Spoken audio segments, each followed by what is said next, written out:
Good evening, friends. Welcome to the channel Indian Bank Wala. I have been getting many queries regarding the rules and responsibilities of what a credit officer does.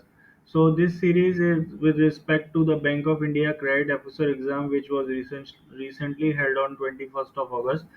We are running daily current affairs related to banking and finance. Uh, Taking into consideration the interview preparation. But having said that बहुत लोगों की query आ रही थी कि credit officer के की life क्या होती है, कैसा होता है उसका रोल. तो at the very outset I would like to first state that at this point of time जो मोस्ट इम्पोर्टेंट है वो है interview preparation. And I can understand कि हमारा फोकस जो है बाकी जगहों पे जाता है, which is not bad because you are trying to become a credit officer and one should know. But आपका इसलिए मैंने ये वीडियो बनाया, बट मेन फोकस फिर भी प्रिपरेशन पर ही रखिएगा, है ना. उसके लिए हमने जो है डेली बिजनेस अवेयरनेस न्यूज़ जो है हमारी सीरीज चल रही है, उसको आप फॉलो कर सकते हैं.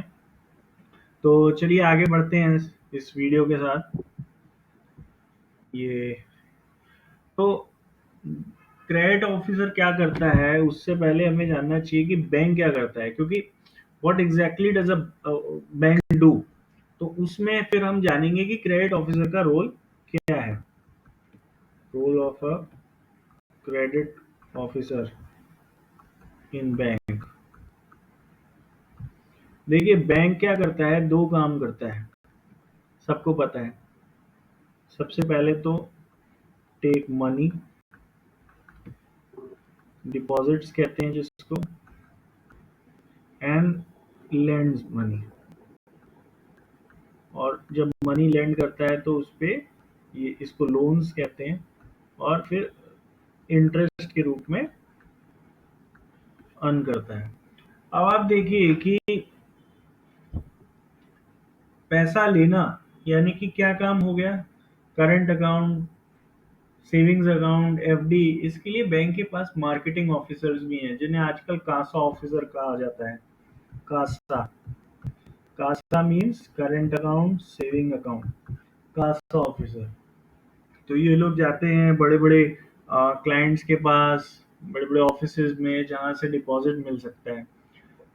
बट बैंक को इंटरेस्ट कमाना है तो उसको लोन देना पड़ेगा, और यहाँ पे जो है क्रेडिट ऑफिसर का रोल आता है. ठीक है, तो credit officer is related to loans, और या फिर उसको कहते हैं advances.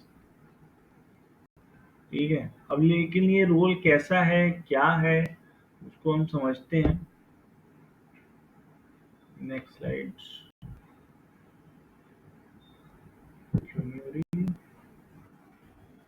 I think this has hanged a bit.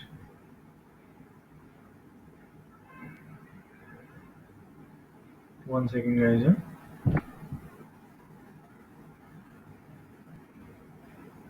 अच्छा चलो कोई बात नहीं, नहीं हो रहा है तो मैं यहीं पे बता देता हूँ. हाँ, यहीं पे बता देता हूँ.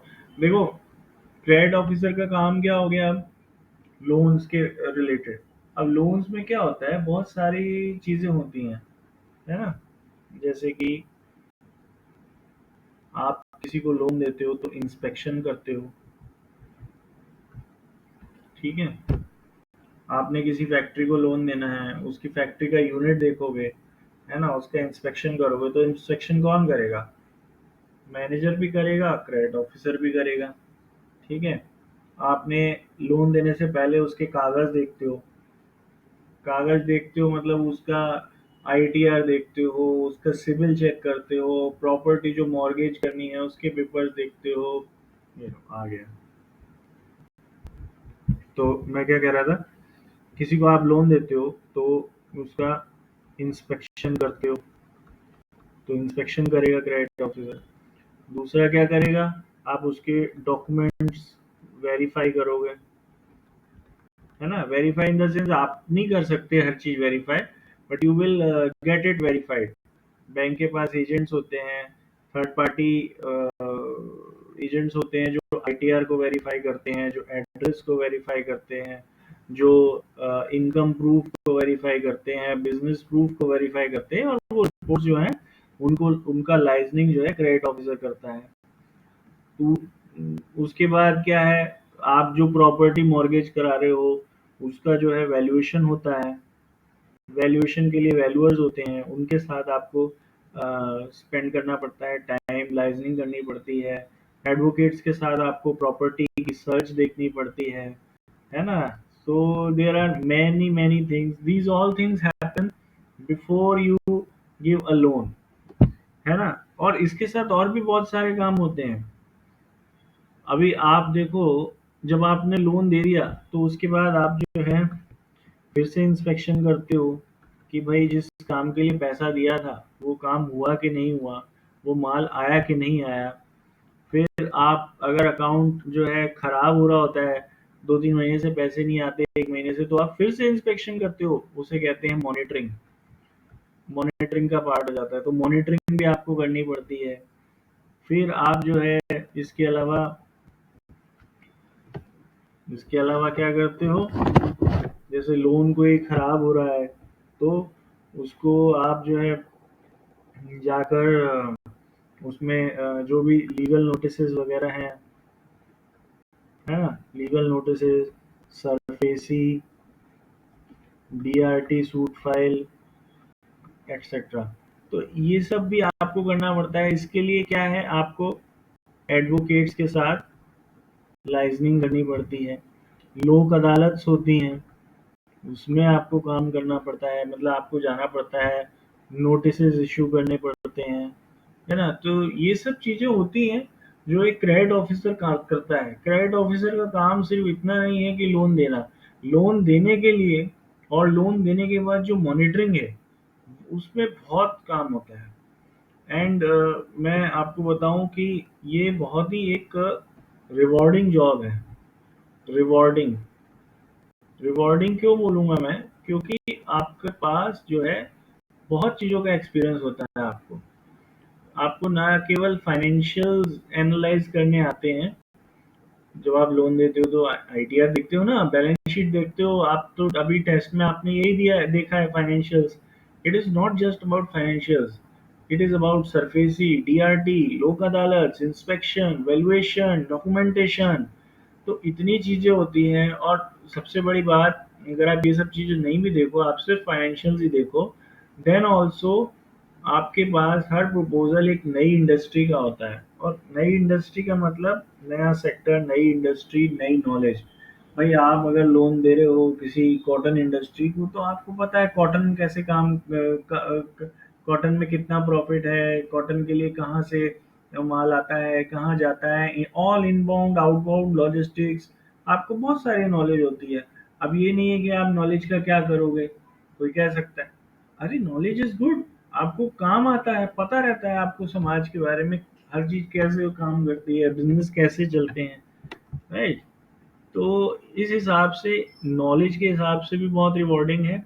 और चूंकि आपका एक्सपीरियंस बहुत अच्छा हो जाता है, और बैंक का जो कोर पर्पस है लैंडिंग का, वो इसमें होता है, तो इसलिए आपका फ्यूचर में जो है प्रमोशंस वगैरह भी जो है ना, उसमें भी आपको हेल्प मिलती है। तो रोल्स एंड रिस्पॉन्सिबिलिटीज की तो हमने बात कर ही ली पिछली स्लाइड में। फ्यूचर प्रोस्पेक्ट्स एंड ग्रोथ, देखिए फ्यूचर प्रोस्पेक्ट्स एंड ग्रोथ दो तरीके से होती है। पहला तो, थोड़ा नीचे बात करता हूँ। पहला पहला तो ये कि आपको एक तो नॉलेज बहुत मिलती है, ठीक है, वो आपकी पर्सनैलिटी को चेंज कर देती है। और मैं पर्सनली अपना एग्जांपल दूं तो मैंने रिकवरी में इतना काम किया है, इतना काम किया है, लोगों से पैसा निकलवाना बहुत मुश्किल होता है। तो उससे आपको पता चलता है कैसे आपको लोगों से आप किसी के घर जाके झगड़ा तो कर नहीं सकते। आप प्यार से ही बात करोगे, आप सामने वाले की प्रॉब्लम समझोगे, है ना? आपको एम्पैथी के साथ काम लेना है ना? सिम्पैथी नहीं होनी चाहिए, आपको एम्पैथी के साथ काम लेना है ना? तो एक होता है इमोशनल कोशेंट, आप इसके बारे में पढ़ना। डैनियल कोलमैन की ने इसका जो है इसको पहली बार ये पॉपुलराइज किया है ये टर्म। तो इमोशनल कोशेंट, तो आपको बहुत सारी चीजें आती हैं, है ना? आपकी पर्सनैलिटी में एनहांसमेंट होता है। ये तो चलो हुआ नॉन, क्या बोलेंगे, पैसे के से नहीं तोला जा सकता इसको। दूसरा ये है कि आपके लिए प्रमोशन के द्वार थोड़े जल्दी खुलते हैं। अब आप कहोगे क्यों? वो इसलिए क्योंकि आपका जो बैंकिंग का कोर बिजनेस है ना, बैंकिंग जिससे पैसा, बैंकिंग कोर एक्टिविटी में आप इन्वॉल्व रहे हो। देखिए, ऑपरेशंस का काम, आरटीजीएस, नेफ्ट, चेक्स, ये सब चलता रहता है। ये रोज होता है और डेली होता है, और इसके लिए शाम हो जाती है, काम खत्म हो जाता है। लेकिन क्रेडिट का काम कभी खत्म नहीं होता, ये चलता रहता है। So this is most rewarding. तो प्रमोशंस जल्दी होते हैं, एक तो ये चीज हुई। दूसरा आपकी नॉलेज, तो वो मैंने बता दिया आपको।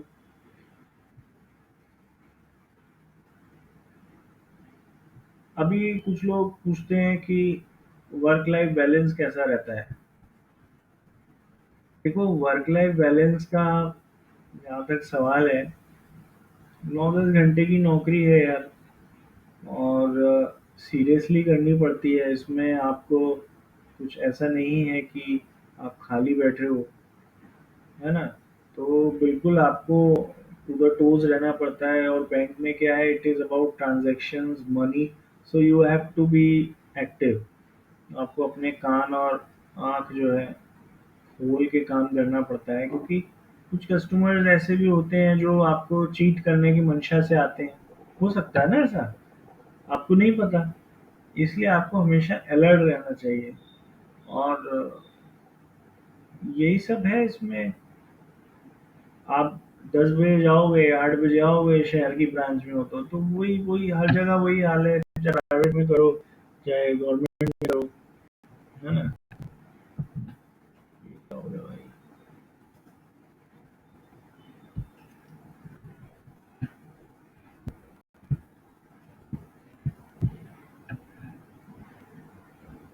तो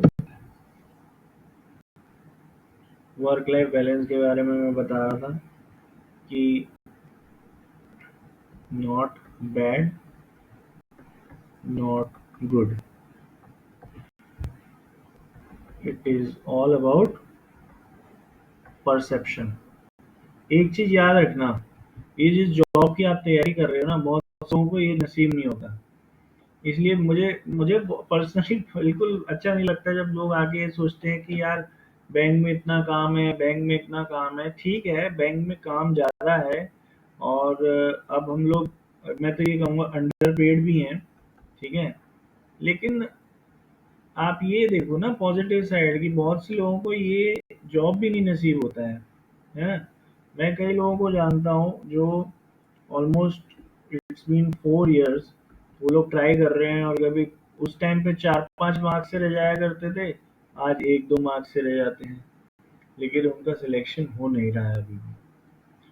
तो मैं तो अपने आप को पर्सनली बहुत फॉर्चुनेट समझता हूँ कि मैं सही टाइम पे मेरा सिलेक्शन हो गया।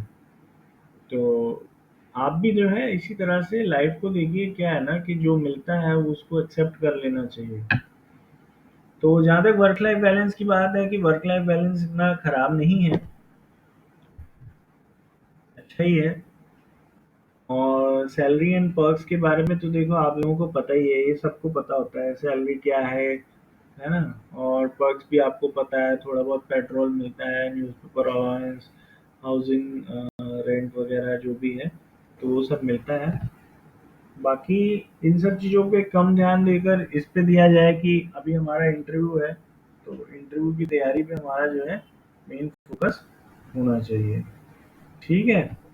चलिए, ऑल द बेस्ट। और हाँ यार, लाइक शेयर सब्सक्राइब कमेंट सब कर देना इस बार, है ना? मेरे को कम से कम 100 लाइक चाहिए इस बार, तभी मैं आगे का वीडियो बना पाऊंगा। मैंने 2 दिन से इसीलिए वीडियो नहीं बनाया, मेरे को मोटिवेशन ही नहीं आता है ना? तो आप भी मुझे थोड़ा मोटिवेट करो, अगर इस वीडियो से आपको थोड़ा हेल्प हुआ या मोटिवेशन मिला तो।